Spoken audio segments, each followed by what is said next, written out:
Pertemuan yang sangat dinantikan. Rasa pusing di kepala Carlos rasanya tidak mau cepat hilang. Sejak tadi ia tidak menghenti-hentinya menguap sambil menggosok-gosok matanya yang agak merah.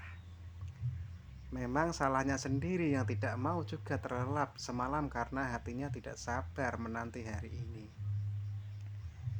Carlos memandang jam tangannya yang untuk kesekian kalinya, berharap seseorang itu datang tepat pada waktunya.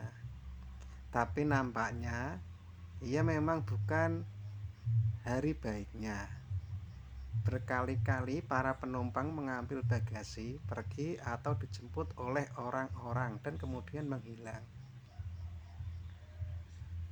Seharusnya pesawatnya sudah tiba sejak pukul 11 siang. Ini sudah pukul 2.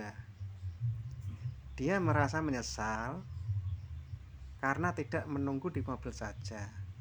Tapi Carlos merasa bahwa ia harus menjemput seseorang itu tepat di pintu ini sambil membawakan kopernya. Carlos tersenyum dalam hati. Ini agak konyol.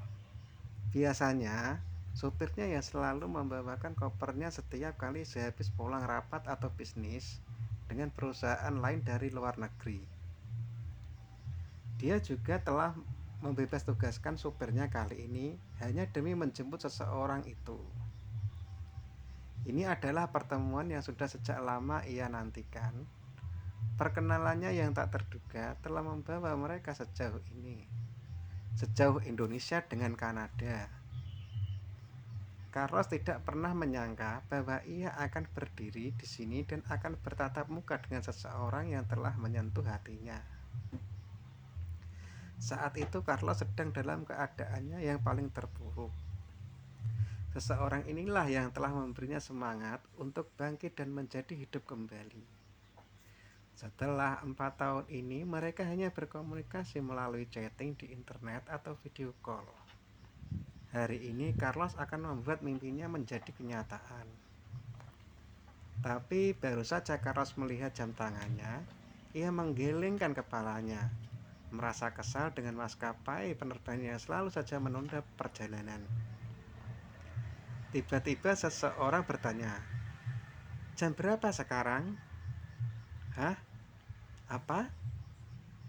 "Jam 3:10. Ia mendongak dan Carlos melihatnya. Seseorang tersenyum manis padanya.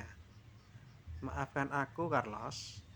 Kamu pasti sudah lama menungguku. Seandainya saja aku pilotnya." Segera Carlos memeluk seseorang itu dengan erat. "Reva, I miss you." Hati Carlos berdebar mendengar kalimat itu. Ia melepas pelukannya perlahan dan kemudian memandang Reva. "I miss you too, Rev." Reva tersenyum. Reva tersenyum begitu rupa, membuat Carlos tidak tahan memandang Reva lebih lama lagi. Senyum lebar menghiasi wajah Carlos. Ia tidak ingat berapa lama ia terus menatap wajah Reva. "Carlos, apa kita bisa pergi sekarang?" "Oh iya, tentu." Tangannya gemetaran. Ia mengerjapkan matanya, berusaha untuk berkonsentrasi. Ia melihat koper Reva lalu segera meraihnya. "Itu tidak perlu, Car." "Oh, tidak apa-apa, Rev." Mereka berjalan bersama-sama menuju parkiran mobil. Carlos memasukkan koper Reva ke dalam bagasi. Dari kejauhan, Carlos bisa melihat penjaga pribadi Reva mengawasi mereka, memakai pakaian serba hitam, lengkap dengan kacamata hitam. "Kamu ke sini dengan penjaga? Kenapa?" "Aku pasti akan menjagamu," kata Carlos. Alisnya bertaut. "Car, aku tidak mau mengambil resiko kalau sampai ada wartawan." Reva menatap wajah Carlos yang cemberut. Ia terkekeh. "Oke, aku akan suruh mereka. Jangan terlalu dekat dengan kita." Lalu Reva menekan tombol di ponselnya, berbicara singkat dengan penjaganya. Sudah beres, puas? Reva mengangkat alisnya. Carlos mengangkat bahu. Maafkan aku, Rev, tapi aku tidak terbiasa bersama dengan seseorang yang perlu penjaga. Apa kamu keberatan kalau naik mobilku? Kamu mau ngomong apa sih? Ayo kita pergi. Reva membuka pintu mobil lalu masuk. Carlos baru menyadari kalau Reva adalah seorang artis ternama di dunia jazz. Ia tidak bisa terlihat bersama dengan Reva. Wartawan pasti bisa saja tiba-tiba mengambil foto dan membuat berita yang tidak benar. Semoga saja pelukannya dengan Reva tidak terlalu berbahaya.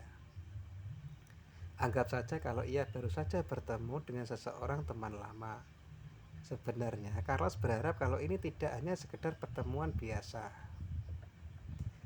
Carlos menarik napas dalam-dalam kemudian duduk di kursi kemudi. Ia nyaris lupa bagaimana cara menyetir. Kehadiran Reva di sampingnya membuat Carlos merasa kalau ia nyaris seperti mimpi yang terlalu indah untuk menjadi kenyataan. Carlos memasang sabuk pengaman. Tangannya masih gemetaran.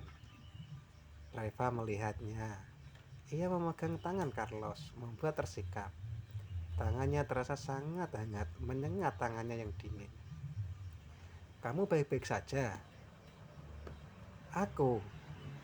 Kamu terlihat lebih tampan daripada di video call. Reva tersenyum. Thanks. Wajah Carlos memerah. Carlos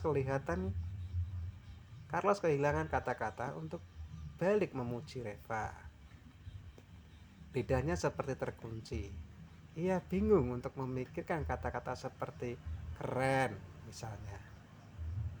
Rasanya kata-kata itu cukup untuk menggambarkan betapa luar biasanya Reva di mata Carlos.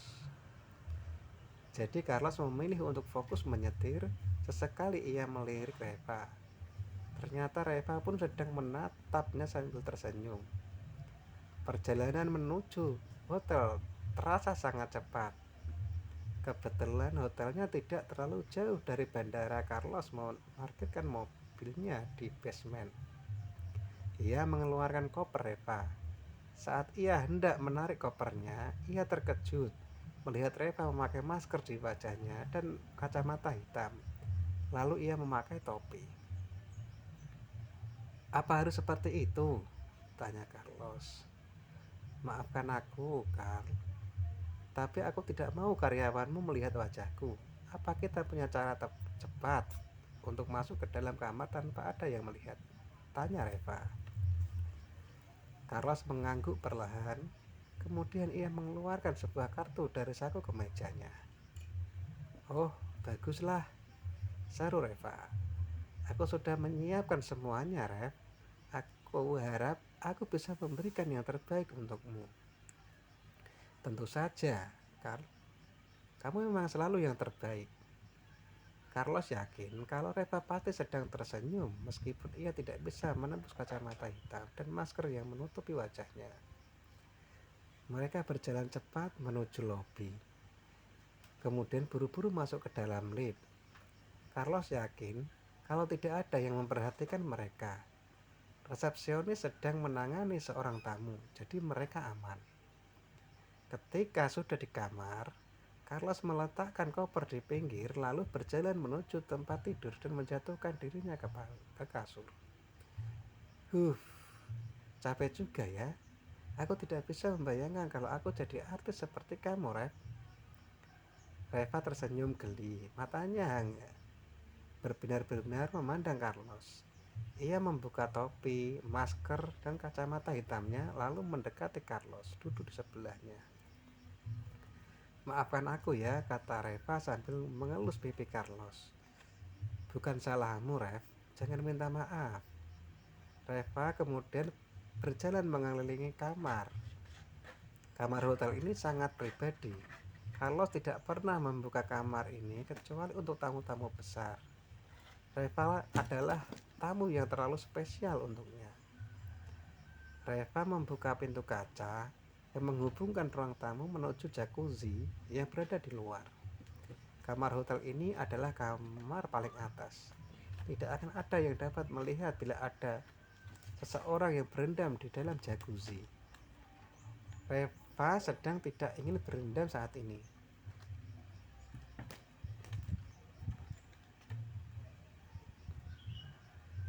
Jadi Reva menutup kembali pintu kaca itu lalu membuka gorden melihat pemandangan luar.